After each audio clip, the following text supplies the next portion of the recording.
Hello everyone, this is Dr. Shijun Wang. In today's video, I am going to talk about the Schubert Impromptu Opus 90. This time is number 2, as I was, teaching this from the last one, number 4, number 3. And this number 2 shares many similarities with the other ones, especially with number 4. It's a ternary form. There are 2 parts, A, B, and then the B section is, as contrasting as possible compared to the A section. However, this one does have a little coda section, and the coda really means tail. Yeah, like if you see an animal, yeah, there is the tail. So that's the last part, the last little part. So the little tail is part of the B section. So the way this piece ends is as contrasting as possible with the beginning. But however, for the last one, basically the end of the first part is also the end of the very end of the piece.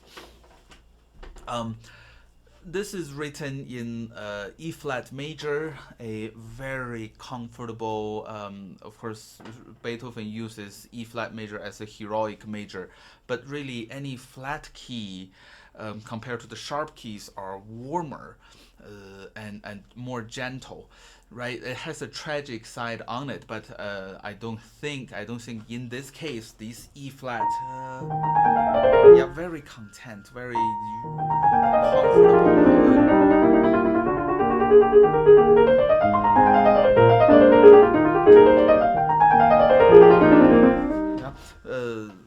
Very comfortable. It's almost a little pastoral feeling. The right hand looks very simple, right? I guess nobody will have any questions on the rhythm because it's just continuous triplets, right? There's almost like a perpetual motion created by the triplets.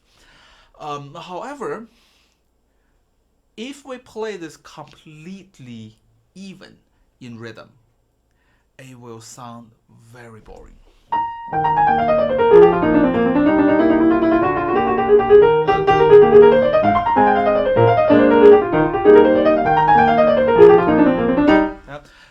Mr. Lowenthal calls this the typewriter kind of playing. But then, of course, if you're just begin to study in this, it's also difficult to control everything, right? At the very beginning stage, you may encounter problems like, yeah, of course, that's something we want to avoid. So in one way, completely even is wrong, and then uneven is also wrong. So how do we make sure what we're doing is musical? It has a lot to do with the direction of the phrasing. Your music has only 2 directions, going up or going down, right? Either from C, D, E, F, G, or from G, F, E, D, C. So whenever we turn or we change to a different direction, something magical will need to happen. Almost like when we drive a car, when it's all straightforward, it's easy to control, and we can, press the gas as hard as we want. But then if you're turning, of course, depend on how sharp the turn is, but if you're turning, the first reaction is, of course, to slow down. The sharper the turn is, the slower we have to get. And this turn, this slowing down in the turn, is because of this force called the centripetal force, right? If we do not obey the law of nature, then we will have an accident or the car will be losing control. So here, whenever for the right hand we turn from either going up or from going down to their opposite direction, we have to slow down a little bit. So it happens from the very, very beginning. B flat to G is going down, and then G to B flat is going up, and then B flat to A is going down. So we have really many turns at the very beginning. So instead of going everything exactly same, that's how we would start it. Yeah, almost like when the car is starting, we have a little bit of speeding up. Yeah, and here, respect the larger interval. Yeah, not, but yeah, because when there is a larger leap, it's going up and then going down, going up and then going down. So there is that resistance in there.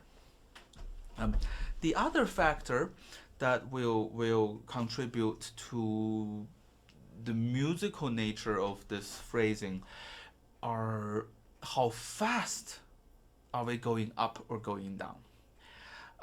At the very beginning, the main direction is to go down. From B flat, we go down quite fast, 2 octaves. However, the way we go up, it took us 2 measures, from measure 3 to 4, E flat to A flat.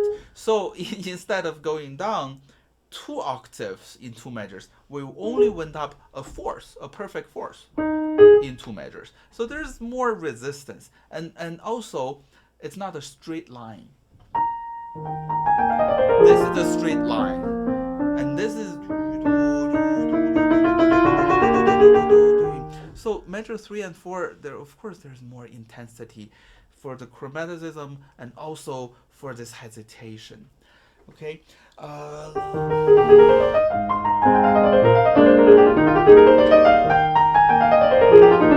Yeah, that's something we do. And eventually this same 8 measure phrasing repeated 3 times. The last time it went up, so that's the climax. And this first part lasts for 24 measures. For 24 divided by 3, there are 8 measure phrasing. Very naturally, 8 measure phrasing would be divided by 4 plus 4, but not this case. If we look at the left-hand harmonic structure very closely, it's actually 5 plus 3. Very odd.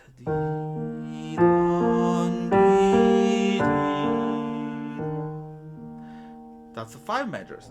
1, 2, 3. Another 5 measures. 1, 2, 3. And not only the phrasing is different, the melodic note at the very beginning, it's on the first note. And then the next 3 measure phrase is on the second. Yeah, so here, if we really pay attention, there are a lot of different variety of phrasing that we should do. Measure 25, something completely changed. We went from E flat major, and now this is just straight to E flat minor. So from this is minor.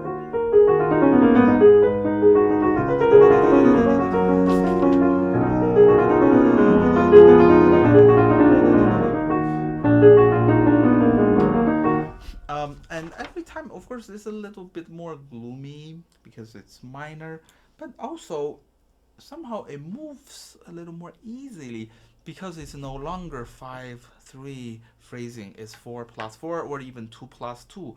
It's a very common so-called fifths.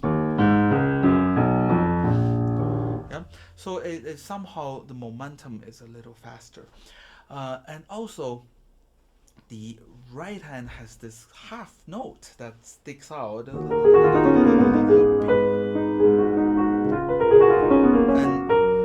it's a perfect fourth going down.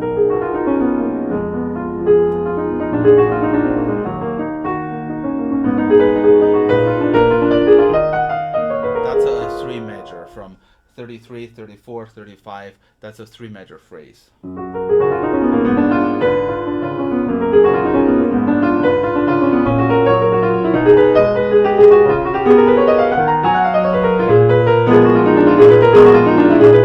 Yeah, and of course here, yeah, whenever in the classical era there is a diminished chord that repeats, right? This repeated for, I don't know, maybe 8 measures. Yeah, it's something quite intense that is happening. And also, what we should pay attention in this part is that the right hand was having accent on the second beat, yeah, very regularly.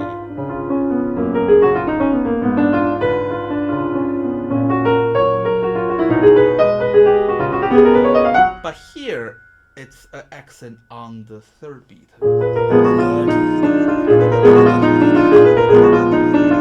Yeah, my advice to young pianists is that, of course, when you're connected, when you're involved in your music making, that is the most satisfying thing. And if you're a teacher, if you're a competition judge, that's something you look for. But really, you have to always remember to control the sound. Piano only goes so loud without being harsh. So never to hit, but always to press. Press it with a lot of weight, but in a slower manner. And do this with arm is much better than finger alone, but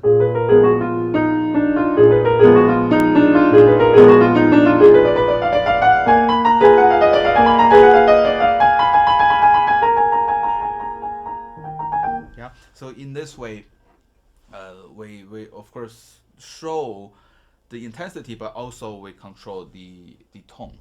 And this very beginning theme repeated another 2 times. This time not the third time that it went up an octave, the second time it went up to octave. However, in measure 64, there is a quite significant, because this is the 5th time we hear the same harmonic and melodic pattern. And we want the D, because the D is the leading tone, to E flat. We want the D to resolve to E flat, but instead it parted way, it went down to further develop into something totally different we've never heard.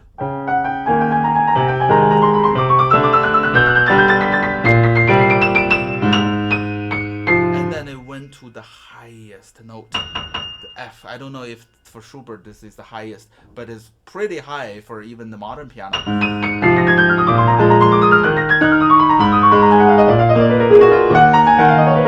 And what's also interesting is that this, yeah,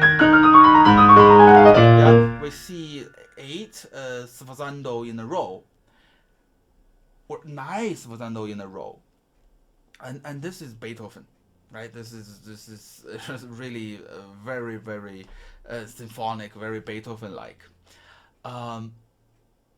However, this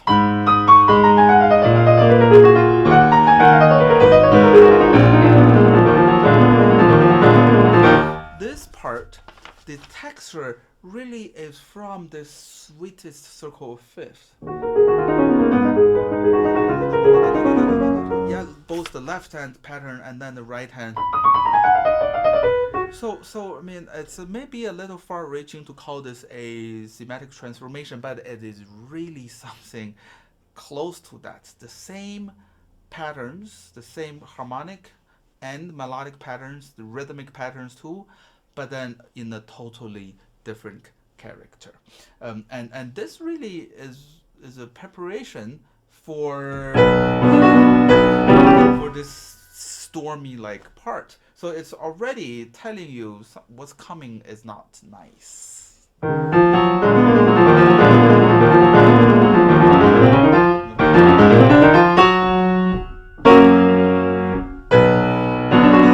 Yeah, we will continue this piece next time. We have a lot to cover for the B section and then also the coda section. Thank you for watching. See you next time.